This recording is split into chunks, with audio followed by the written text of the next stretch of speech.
Pikmin 1 and 2 are some of the best games on the GameCube, a relic of a time back when Nintendo actually knew how to make good games. The concept and design of the series was delightfully unique, taking cues from the RTS genre while still being its own thing. It was fun, not the most challenging on its surface, but if you were trying to beat the game as fast as possible, or with as few deaths as possible, it actually required a lot of thought, planning, and skill. Easy to learn, tough to master, that sort of thing.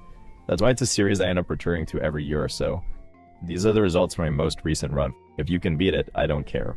But besides the gameplay, the music, character design, graphics, and even writing were also pretty good, really selling this idea of a beautiful yet hostile planet, different than anything else Olimar had ever seen before. It has tons of soul, and that shines through in every facet from the very beginning.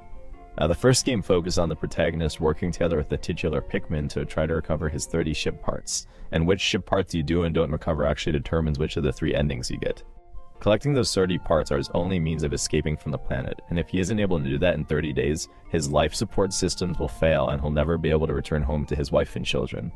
It's a bit heavy compared to other Nintendo games, which is part of what makes it stand out to me. It's also our first look at planet PNF 404, with some not very subtle hints at his Earth. The sequel iterated on this, but was a slight step back overall. The moment-to-moment gameplay was polished a bit more, getting rid of some of the first game's jank and weird balancing, which is good, but it also removed the time limit and in some ways ruined the tone the first game had. See, in this sequel, you're no longer trying to survive, you're returning to the planet to collect treasure to sell. It's not a matter of life or death, and you now have as many days as you need. Additionally, there's more characters, one additional player character at any given time, as well as NPCs who email you for every day. So it doesn't really have that desolate and introspective atmosphere the first one had. It's also very much unambiguously set on Earth now, with the treasures being real-life Earth items. It's cute and novel, don't get me wrong, but keep it in mind for later, because Pikmin 4 took this concept to an extreme that negatively impacted the series. Back to Pikmin 2, it also added caves, which are a lot more combat-focused as opposed to puzzle-focused, and don't really feature anything in the way of time management. You can take as much time in a cave as you want, with one exception, which I'm sure everyone who's played Pikmin 2 will know what I'm talking about.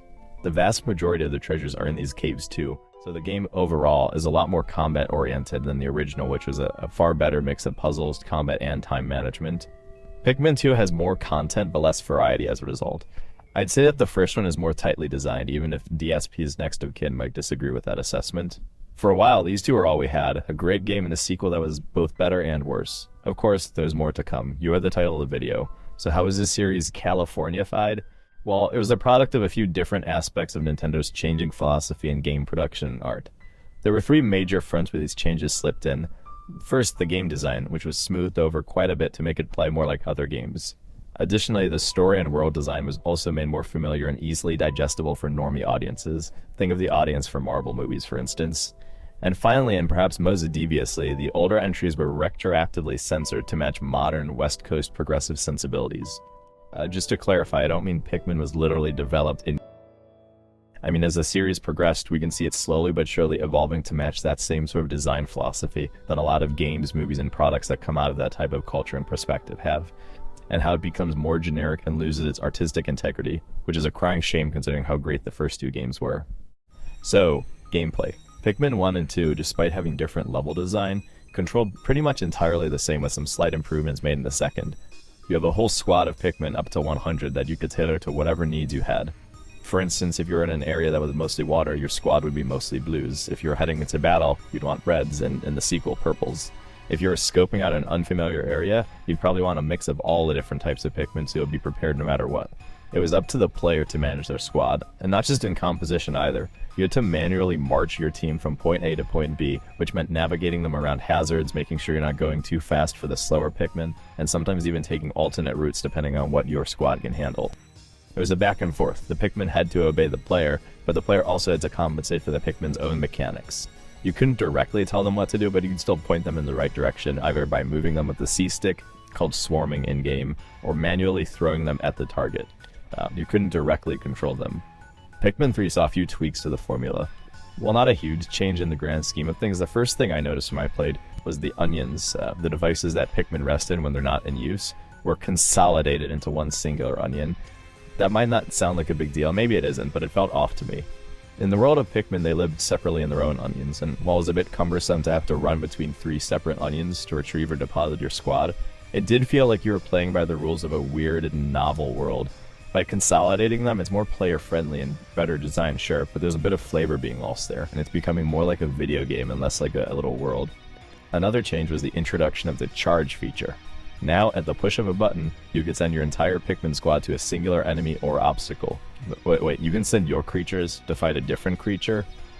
Compared to throwing or swarming, it adds a bit of dissonance between how the Pikmin act in-game and how they act within the world, much like the newly consolidated onions change the perception of the world. Swarming Pikmin onto an enemy or throwing them at something directly makes sense as ways you try to direct a squad of sort of bug-like creatures. But wordlessly sending them all at an enemy in unison weakens that sense of controlling a squad of 100 individual Pikmin. It's more like they're one giant unit. Pikmin 3's changes weren't all bad though. It also introduced the Go Here feature, where you can direct inactive captains to go to certain spots with their Pikmin team. Overall, this is probably a good call. One key element in Pikmin, especially Pikmin 1, was multitasking. The Go Here function just gives the player another tool for doing so, creating a higher skill ceiling in terms of what can be accomplished in a single day with good routing and time management. Then came Pikmin 4. I was not a fan of this one for a variety of reasons, but I'll stick with the gameplay first. There's a lot to cover here, so bear with me. I complained about the charge mechanic in Pikmin 3 shifting the Pikmin away from being individuals, and Pikmin 4 makes this problem so much worse. Bringing your squad around the map and directing them towards combat has been simplified to hell and back. You no longer need to march them around or even throw or swarm them in many cases. That's all taken care of with a new character named Ochi. Ochi can carry your entire squad on his back and send them in unison onto an enemy or obstacle with one button input. Suddenly, you're no longer directing a squad of weird creatures, you're just carrying them around in reserve until it's time to use them. The team management aspect has taken a backseat to an easier, more streamlined experience. Essentially, the Pikmin in Pikmin 4 are treated more like ammunition than NPCs, stripping away a lot of what made the series so unique. Why did Nintendo do this? Why did they want to dumb down one of their best series? Well, you have to keep in mind that the Switch was the best-selling home console since the PS2 all the way back in 2000, and in terms of handhelds, it sold just barely less than the other best-selling handheld, the DS. In other words, it had a much more casual audience than other consoles. For Nintendo, ideally they'd want to sell as many copies of Pikmin 4 as Switches sold in total, so the best way to get as close to that number as possible would be to make sure it's as accessible, easy to play, and non-prohibitive as it can manage. If it was too idiosyncratic or difficult to pick up, the normies, which would make up the majority of the Switch's user base, would be put off by it. Think I'm just making a mountain out of a molehill? Because Ochi oversimplifying squad management is far from the only way they dumbed down Pikmin. Remember what I said earlier about needing to choose how to construct your squad based on the obstacles you expect to encounter? Well, that's been totally removed from the equation. Now you're limited to 3 Pikmin types at once. Yes, that applies to both caves and the overworld. And to make matters worse, it even suggests a loadout when you're entering a cave. You don't need to think about what you might need or risk choosing wrong and ending up underprepared. Nope, Pikmin 4 will handle that for you. And what about throwing Pikmin? In the older games, there's a surprising amount of challenge to it. Not only did you have to, actually try to hit the enemy, but specific parts of them too at times. The final boss of Pikmin 2 is a great example. It had a couple different weapons, and if you wanted to get one out of the picture, and you're accurate enough, you could throw your Pikmin onto that specific weapon to target and get rid of it first. Pikmin 4 adds an auto lock-on feature, so you don't need to worry about being accurate, just press A and the game handles it for you. And after all, if you could miss your throws, that might be frustrating or add an element of challenge to it, right? Oh, and if you somehow screw up against all odds, just rewind time. You can't even forget about it since the NPCs will outright tell you that you should do it. Maybe I'm beating a dead horse at this point, but I do really want to stress just how much easier this is compared to the previous entries. Even the spotted bulburs, a pretty common recurring enemy, is far less dangerous than it was in earlier entries. It's part of a larger shift in the industry towards easier games that you don't have to care about to play. You can do well without needing to put in the work towards getting good. And while normies might be happy about this, the integrity of the game industry suffers as a result. So let's shift to world design now, since it also evolved along Nintendo's design philosophy. Pikmin 1 had a few hints about where it took place, but it was all but confirmed to be Earth. Pikmin 2 did finally confirm it, with various real-world items being found as part of the core gameplay loop. If you know where to look, there are even real-life objects visible in the environments. Pikmin 3 was the same, with perhaps a slightly greater emphasis on the world being Earth in the level design department. But the thing is, it was all just bits and pieces. You see objects, sure, but they're small relics in a larger, mainly natural world. If anything, it seems more like a post-apocalyptic, or at least a post-human world. It never specifically confirmed this, but it managed to strike the right balance between nature and man-made items, to where the world still retains some degree of ambiguity. Even though the atmosphere was degraded a bit when multiple characters were introduced, The isolation of being on an alien planet still remained. The signs of sentient life were so old and sparse that it still managed to feel empty and even unnerving. This is the final level of Pikmin 4, the Hero's Hideaway. Yes, this does go against everything I just said. It's not a mysterious take on Earth that may or may not be centuries after some sort of mass extinction event. This is Earth today or something. This is some guy's house that he left alone for the week while he vacations. It doesn't feel like Pikmin. The series taking place on Earth was never the focus. It was part of it, sure, but there were winks and nudges that generally didn't detract from the game world feeling foreign and inhospitable. What's so foreign and inhospitable about Joe Schmo's $3,000 a month fully furnished 3-bedroom house? In my video about Reddit, I complained that some media, like the Silent Hill franchise, will dumb down their stories to be more familiar, easily understandable, and accessible. Normies like to have something that maps extremely easily to their own experiences. That's why the God of War series started making the gods look and act more like regular people. That's why Silent Hill had been retconned to be about COVID-19, and it's part of the reason why character designs have been moved from idealized escapist-aligned characters to more ugly, average-looking people, and that there are ulterior motives for that too. By making the world of Pikmin map more literally to present-day Earth, it's more in line with normies' own experiences and thus makes them more likely to want to play it, even if that means throwing out the atmosphere and world design of the older, and yes, superior entries. So, California produces easily digestible slop for normies to consume, but we can't forget what else it's great at doing, shoving its insufferable progressive politics into everything. You might think a game like Pikmin would be immune from that. There aren't any humans, there's no real focus on romance, and most entries had so few characters you could count them on one hand. Unfortunately, Nintendo found a way. They always do. You might expect me to talk about the censorship in Pikmin 1 and 2, and I will, don't worry. But something a lot of people don't seem to be aware of is that Pikmin 3 was censored too. Strangely, it's mainly the American English version. The UK version seems to be a lot more intact. Anyway, in the UK version, which I'm going to assume is more faithfully translated, Charlie actually has a crush on Brittany, even claiming to have thought about her during a life-or-death struggle with one of the bosses. In the American English version, though, this line is changed to him just thinking about himself. Maybe the localizers thought it was misogynistic to have a male character like a female character who doesn't reciprocate, or maybe they thought it was inappropriate to depict a relationship within a workplace. Dumb as hell, not a reason to censor, but I can at least understand where they're coming from, even as brain dead as it is. And you know, goodwill one might have, however, can't stand up to the huge amount of censorship in Pikmin 1 and 2. Two backwards, uncivilized games from the distant, unenlightened years of 2001 and 2004.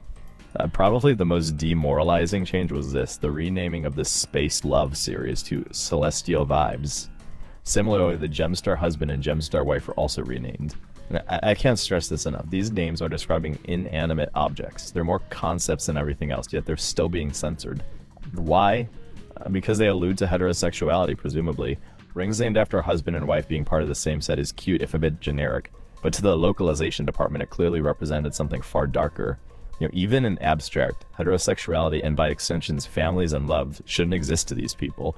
By virtue of merely existing, they consider it an attack on the LGBT community, and so they censor it.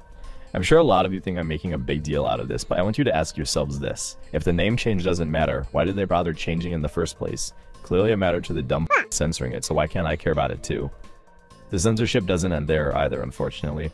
The first game also had a piece of dialogue, one of the shipped logs about the Mamuda that the majority of players probably wouldn't even see, where Olimar recalls a funny moment when his wife tried to smack a mosquito that had landed on his face. Yeah, we can't have that. Too much like domestic abuse, you know? Or what about Olimar's wife gambling away their family's money? You can't portray a woman as fallible, that's sexist. You know, let's just say it was stolen. Much better.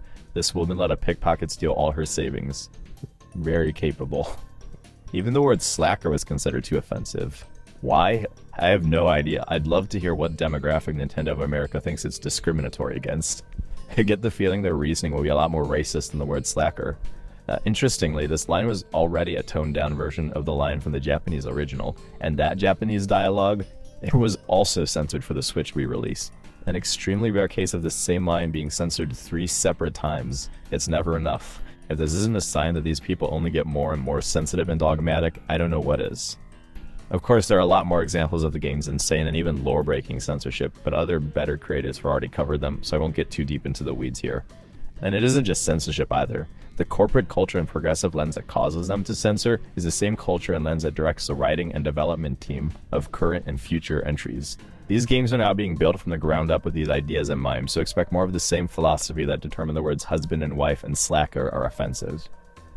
In conclusion, I don't really have one. It's no secret that Nintendo and gaming as a whole has been dead for a while and will only continue to fall further and further while normies seal clap for them and buy the absolute slop they put out.